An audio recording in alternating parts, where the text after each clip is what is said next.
what happened in the national championship game. Ohio State won the national championship. I mean, 10 years ago, with the new college format, they won the national championship with Cardale Jones, Ezekiel Elliott, Urban Meyer. And now, Ryan Day, after talks about can't win the big one, can't beat Michigan, now he finally has a ring to his resume. Um, it to me, it almost looked like Ohio State was about to blow them out before Notre Dame tried to come back into that game. Jeremiah Smith, man, if he were not a freshman, he would easily be a top 5 pick in the NFL draft. And there would be a bunch of teams that would love to have him at the wide receiver spot, man. Will Howard played well. He did miss Jeremiah Smith on that deep ball to put the lead up to, I think, 35-27. But overall, you got to give a lot of credit to Ohio State, and they've been dominant in the college football playoffs. I think to me, what changed the momentum for them was that loss to Michigan. Was the loss to Michigan at Ohio State. And I think with Ryan Day, he heard enough. And look, shout outs to Ryan Day, shout outs to Ohio State. I mean, they played well. They deserve to be in the position that they are in. And it also goes to show you, unfortunately, BRF and champ, because y'all Georgia, SEC, it seems to me that the days of the SEC being on top and winning the national championship are apparently over. Because the past 2 times, the Big Ten, you look at Michigan last year, and now you look at Ohio State. So, is there a thing of things to see to come for the Big Ten being now the new dominant team? Could the SEC can do something about it? Only time will tell. But big ups to Ohio State for the win. Shout outs to Ryan Day. As for Marcus Freeman, um, look, for those who want to say it was a fluke, no. Notre Dame had a hell of a season. They played against some tough teams. You look at Texas, you look at what they did to Georgia, you look at what they've done throughout the season. They deserve to be in the spot. And I think with Marcus Freeman, once he gets more talent, the best is yet to come. I do think on that mistake, though, when it was 31-23, why would you leave Jeremiah Smith one-on-one? Why would you leave arguably the best wide receiver in football one-on-one? That is just a mistake. You got to double cover him, champ. You mentioned Megatron S. Either double or triple cover him. That was the mistake that Notre Dame made. Big one. But overall, we all predicted that Ohio State was going to win this game. They were more complete of a team. And I was kind of surprised though that Notre Dame made it more close because I actually thought it was going to be like 50-7. But that's the beauty of college sports, particularly college football. You can't count out somebody out just yet. So, BRF, I'm gonna let you go first. What were your thoughts about the game? um, it kind of went the way I expected it to go, a little higher scoring than I was kind of anticipating. But I mean, it went the way I expected. I mean, at the end of the day, I felt like it came down to what I figured it was going to come down to, and that was offensively, Ohio State just had more horses. Offensively, they just had more horsepower. They had more firepower. I mean, you look at Jeremiah Smith, who I don't think is arguably, I think he is the best wide receiver in college football. even with a Ryan Williams down in Alabama, I don't think it's arguably. I think Jeremiah Smith is the best wide receiver in college football. I think any other year, if he wasn't a freshman, any other year, this might be a little hot take. Any other year, if it wasn't for those 2 quarterbacks, he's the number 1 overall draft pick. Any other year, if he's not a freshman, he's contender for the number 1 overall draft pick. I mean, his skill set is right there. His route running, his hands, his speed, his size, which I think is one thing a lot of people, we mention it, but we kind of gloss over it a little bit. The dude is humongous. The dude is a big boy at the wide receiver position to have the attributes that he has. It translates to the next level just like so greatly. I mean, so it's like, yeah, but honestly though, the running game of it for me, it was also the running game of Ohio State, the running backs, Quinshon Judkins in particular. just went off, and I feel like getting them established early, them getting hot early, really put Notre Dame in a bind to where they kind of had to go out of their element to try to rely on the passing game, the quick strike to try to get back in the game. But Riley Leonard went out there and made plays. I mean, what can you say? They went out and made plays, and they made it a game. It's a because I'm not gonna lie, I'm seeing 31-7. I'm saying strike the band up, go and bring the trophy out, you know what I'm saying, get everybody together. Let's go. Let's hurry up, get this game over with so we can watch the celebration post game. But Notre Dame made it a game, but that's a testament just to, like we said, like Notre Dame was coming. I feel like Notre Dame was coming in this playing with house money. I mean, nobody was going to really pick them to win like that. They had nothing to lose, and they made a game out of it. But at the end of the day, Ohio State was just they were just too much at the end of the day. And yeah, I get Notre Dame they have good corners. They have good corners. But I feel like in a situation like that, with a guy the caliber of Jeremiah Smith, you can't leave your corners on an island with him, because all it's going to take is that one perfect pass, which is what Will Howard threw. Jeremiah Smith beat the coverage, and bam, next thing you know, you in the red zone, and that pretty much turned the tide of the rest of the game.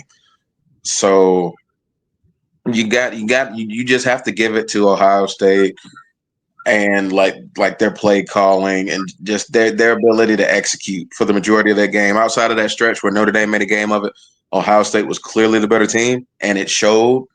And they deserved to walk out of Atlanta with that national championship. They deserved to walk out with it. Now, to make a statement as far as the Big Ten being the new dominant conference, I get they have back-to-back national championships. Right now, you kind of have to say they are the best conference in college football. Are the ultra dominant days of the SEC done? Yeah, the ultra dominant days are done. I don't think the SEC is done with winning national championships by any stretch. They're not done, especially competing. They're not done. The ultra dominance is over, and I think right now you have to give it to the Big Ten. Michigan winning it last year, Ohio State winning it this year. I mean, you have to kind of give the nod to them as being the top conference in college football. And I know a lot of Big Ten fans have been waiting to hear that for a while, but I mean, the proof is in the pudding. The proof is there. You've won the last two national championships. The proof is there. So, but now it's up to them to kind of maintain that, the recruiting and like the coaching and being able to get the players and execute on every given on Saturday to continue to prove this. Because it's like I said, the SEC is not going anywhere. As I feel like as long as you have a Georgia, as long as you have a Tennessee, as long as you have Texas, as long as you have an LSU, as long as you have those teams in the mix, doing it year in and year out, and especially the Alabama Crimson Tide as well. As long as you have them in the mix, that conference is not going anywhere. But right now, yes, the Big Ten is the best conference in college football. So that's pretty much all I got to say about that. Ohio State was just a better team. You just got to give them a shout out. They made more plays and they held up. They held up more when it mattered. But shout out to Notre Dame. Though they're not going anywhere either. Shout out to Notre Dame, Marcus Freeman. I feel like this was a big step in the right direction for them as well, to be able to recruit better, to continue to recruit better, and hopefully contend. And for everybody that was saying Notre Dame ought to join the conference, nah, they all right. Champ, talk to me. Oh man, what were they thinking leaving him down there by himself, one-on-one coverage?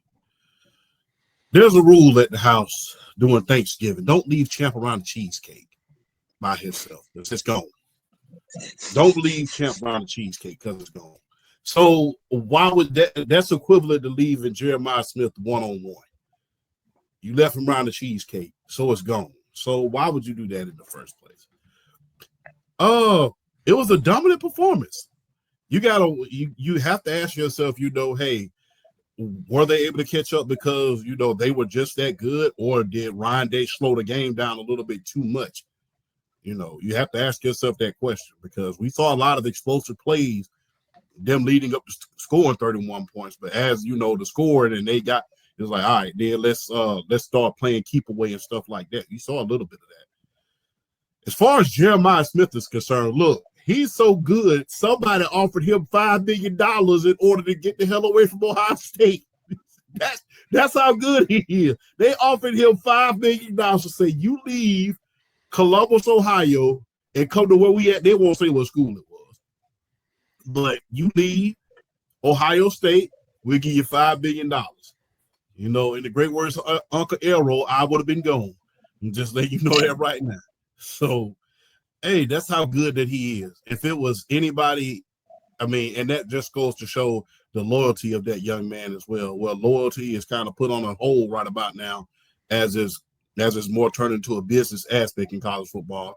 That just shows how committed he is to Ohio State. So big up to him. Loyalty is not dead as of yet. Ohio State was the better team.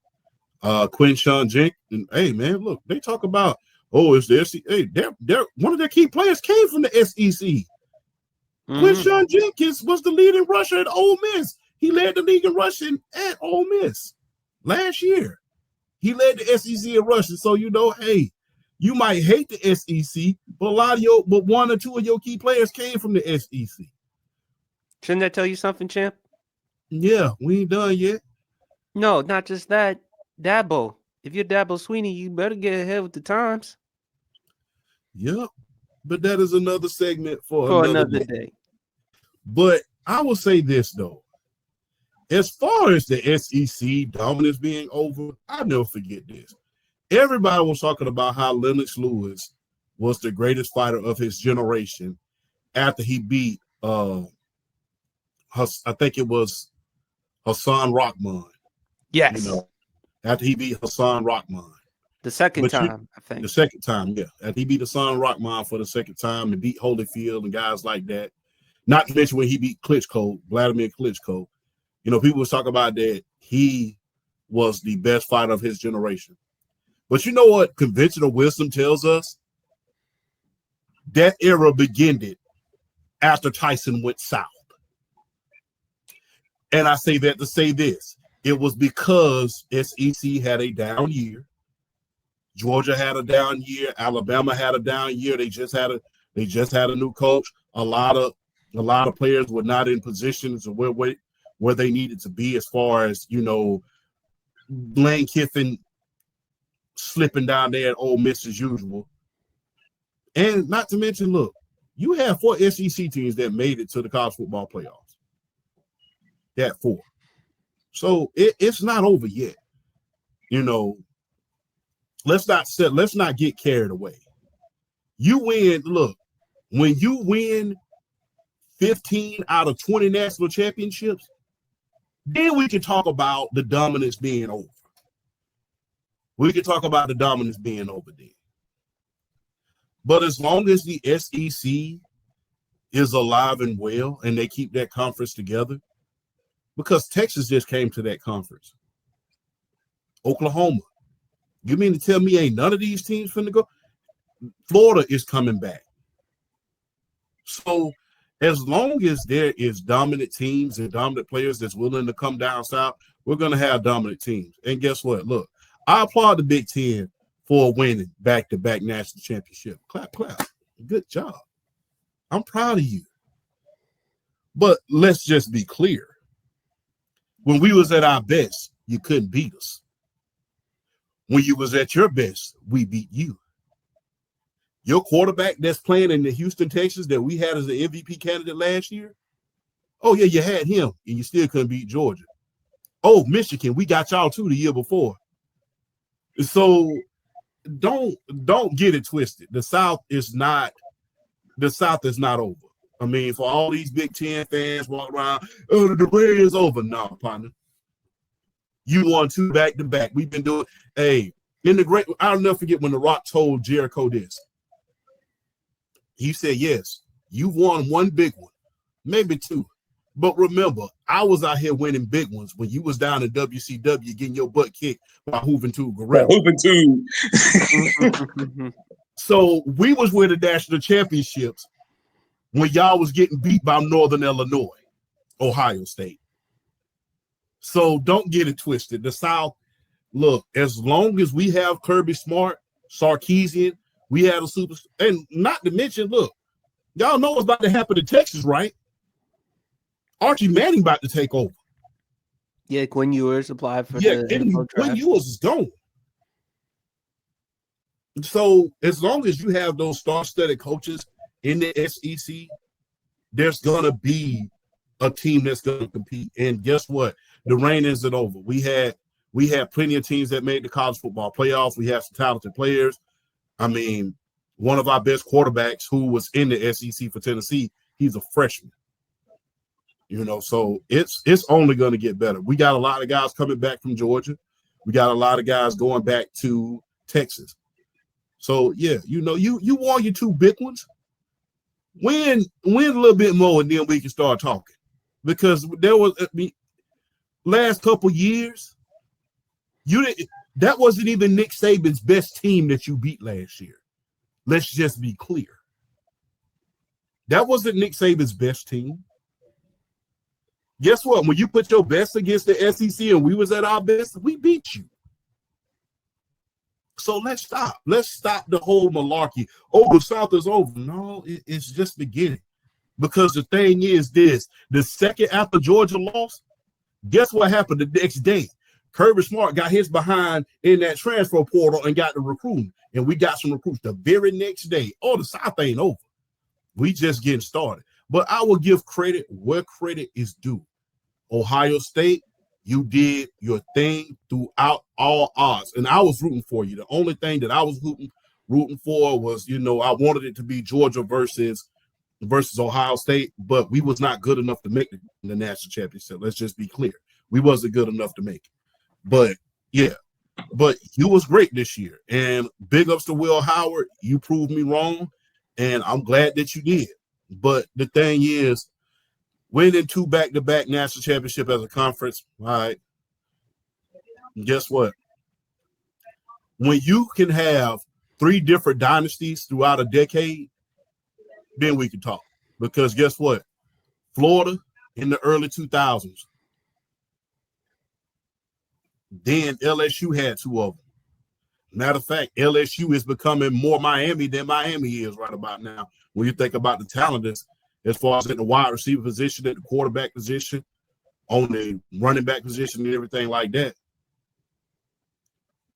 Look at the guys who the SEC's put in the NFL.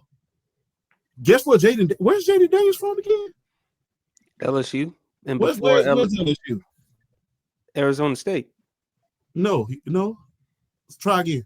Jaden Daniels? Yeah, Jaden Daniels. Where's Jaden Daniels from again? LSU. Yeah, LSU. He played for a year there at LSU. Yeah. Where's that at? The SEC. Yeah, we know SEC. Same thing with Burrow. He went from Ohio State to LSU. SEC. So, yeah. There you go. Malik Neighbors, Justin Jefferson, all those guys. We call the Philadelphia Bulldogs for a reason. So, it ain't over yet, baby. It's only just beginning. We had a down year. You got to have your turn sometime. But best believe we will be back.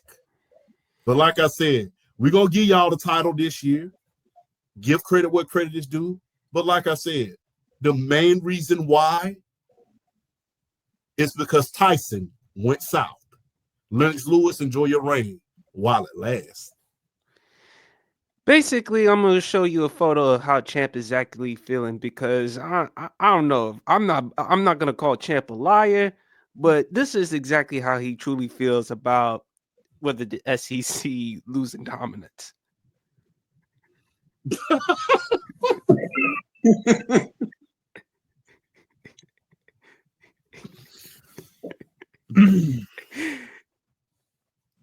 I was gonna bring the photo. Yeah. I mean, I don't think it's over. Either that photo or this one right here. No, I don't. We'll go with the first. We'll go with. Yeah, do it. My jaws look big.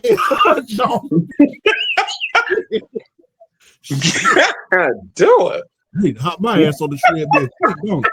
But I need to handcuff myself to that. That's bad. Oh boy. Good Chip, God. Chip But, look like a Chip look like a dark skinned Kirby with the jaw. Well, I could go on Super Smash Brothers or something, man. Y'all get the one together. You need to get back this side, bro. Damn, PNP, I thought we was cool. You need to get back this side. You got me looking like a damn, got me looking like Candy Daddy Kirby that laced up together. What's wrong with you? Yeah, it's time to hop on the Stairmaster tomorrow, boy. Don't get off for like an hour. But we got PSP on here crying. Hell, I'm crying too, and I said it. God damn. You expect me to feel it's hysterical. Oh, big as hell. Oh. Hey, cut down on them Happy Meals, but let me tell you something. But hey, but all jokes and aside, man. Big ups to the Big Ten. Y'all did y'all thing. And look, it's quite ironic that the powerhouses of the Big Ten has come back. You know, when you talk about Michigan and when you talk about Ohio State. So, I mean, and I think they can do something for a very, very long time, those two teams, because Coach Sharoni is proving that he can coach, and Ryan Day he proved me right, and I'm so happy that he did. He's the Kirby Smart of the Big Ten. Also, give credit to Chip Kelly as well, too. Some people may not want to give Chip Kelly credit, but hey, he's better suited college. I mean, some of the offensive play calls that he was going with, you got to give Chip Kelly some love too. Yes, got to give Chip Kelly some credit, regardless of how you may feel about him, as far as what he did with, you know, the Eagles and the Niners. But you got to give credit where credit is due. But all jokes aside, I'm glad that the powerhouse teams are doing their thing once again in Ohio State and in the Michigans and in, you know, Notre Dame and places like that. Because guess what? Everybody might love the SEC, but having those powerhouses do their thing is equivalent to what's happening in the NFL right now, with the Commanders doing their thing, with the Chiefs, the historic team doing their thing, with the Buffalo Bills doing their thing. You know, when the flagship franchises are winning, it's always better. So I have to give credit where credit is due. But, you know, the South ain't over yet, man. I mean, we ain't done with it. I think when Kellen DeVore gets that team where he needs it to be, I think it's going to be something special. I think when the air raid gets to where it needs to be in Alabama, I think he can have that team about as ready as Steve Spurrier did with Florida, because the air raid ain't nothing but a modified version of the run and shoot, if you ask me. But I think once the coaches get themselves in line, mainly Kalen DeVore, once we get Gunnar Stockton where he needs to be in his progression, once the Tennessee quarterback, once those powerhouses in the SEC gets their players in position to where they need to be and where they need to be as far as maturity wise, and speed them up and bring them up to speed, that'll be when we're able to see the maturation process. So I don't think the South is over at all, but I will give credit to the Big Ten. You got your wish, back-to-back championship, but guess what? Get 2-3 dynasties, and then we'll talk about y'all game compared to the SEC.